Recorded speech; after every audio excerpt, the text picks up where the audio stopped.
terkait dengan anak yang sudah terpapar dan kecanduan gadget. Apa yang harus dilakukan? Kita harus observasi dulu, Bu. Kita bisa vonis anak kecanduan, variabelnya apa saja? Apakah yang sampai ngambek-ngambek, marah-marah ketika nggak dikasih fasilitas? Ataukah yang kedua bahkan sampai mengganggu sarafnya? Karena ada loh, Bu, anak yang ke rumah sakit jiwa, Bu, nggak pegang HP tapi tangannya gini-gini nih, Bu. Pernah lihat, Bu, videonya? Ada yang seperti ini. Ini berarti sudah kecanduan akut nih gitu. Nah, maka solusinya ngadapin anak yang kecanduan itu adalah dengan tegas.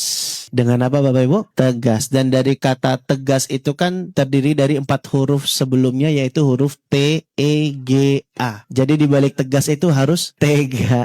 Awalnya mungkin berat, anak ngamuk, anak ngambek, tapi ini untuk kebaikan dia. Maka Bapak Ibu, kita juga perlu belajar tentang mendelivery pesan-pesan yang mau disampaikan kepada anak, disampaikan seperti apa biar anak itu bisa mengindahkan apa yang kita nasihati kepada dirinya. Nabi SAW contohkan, kalau nasihati anak, yang pertama ungkapkan rasa sayang. Nabi nasihati Mu'adz bin Jabal, ya Mu'adz, wallahi inni la uhibbuk. Wahai Mu'adz, demi Allah aku benar-benar mencintaimu. Janganlah kau meninggalkan membaca doa ini di tiap akhir sholat. Nabi nasihatnya jangan tinggalin baca doa di tiap akhir sholat, tapi Nabi muqaddimahi dengan rasa sayang dan cinta. Maka ibu bisa delivery kalimat ini kepada anak. Nak, ibu tuh sayang sama kamu, nak. Ibu gak pengen kamu kecanduan gadget lebih parah lagi, nak. Tolong, nak, pahami aturan ibu ini, nak, ya. Kita buat aturan sehari cuma boleh 30 menit, nah. Ya, kalau sekarang sehari berapa menit, Bu? 2 jam. Dikurangi bertahap, Bu. Nak, sekarang sehari cuma boleh 1 jam. Ini buat kebaikan kamu, nak, gitu. Tapi sesekali nanti ibu akan kasih tambahan waktu kok. Kalau misalnya nilaimu makin baik, hafalanmu makin tambah, itu dijadikan reward gitu, Bu. Ini juga bisa jadi solusi bersama. Nah, makanya harus tegas, Bu, harus tega. Ini buat kebaikan anak-anak kita. Daripada anak-anak kita jadi berubah kepribadiannya gara-gara gadget yang dimainkan oleh dirinya. Jadi memang harus tegas ya, Bu, ya. Dibuat screen time-nya, aturannya bertahap. Bulan ini kalau kamu bisa 1 jam per hari, nanti dapat reward. Misalnya gitu, Bu. Kadang-kadang anak itu kan karakternya hubut tanafus, suka berlomba-lomba, maka dikasih challenge. Ibu kasih tantangan ya, kalau kamu bisa main game sehari cuma 1 jam aja, nggak 2 jam, nanti ibu kasih reward